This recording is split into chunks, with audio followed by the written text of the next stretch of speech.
श्रीमंदिर श्रृंखलित हम भक्तर दर्शन व्यवस्था 3 ରୁ 4 मास भितर आरंभ हो धाड़ी दर्शन एने लोकसेवा भवन में आज बसला उच्चस्तरीय बैठक एवं धाड़ी दर्शन व्यवस्था दायित्व नहीं आईआईटी भुवनेश्वर बैठक में प्रदर्शित होती नुआ टेक्नोलोजी आधारित फाइनाल मॉडल प्रथम पर्यायर पायलट प्रोजेक्ट भाव में यह कार्यकारी आसंता 8 ରୁ 10 दिन भितर पायलट मॉडल आरंभ हो बोली आईन मंत्री कहते 36 नियोजक सहित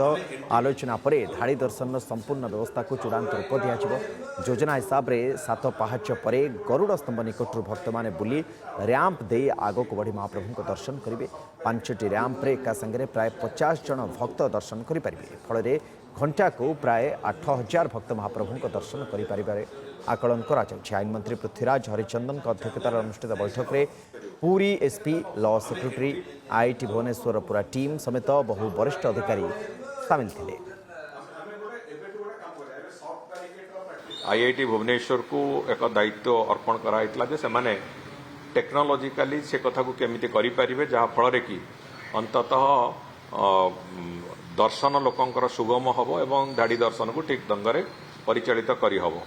ताकू आखि आगे रखिकी से माने जो विभिन्न निर्यास करथिले विभिन्न ऑप्शन तैयारी करथिले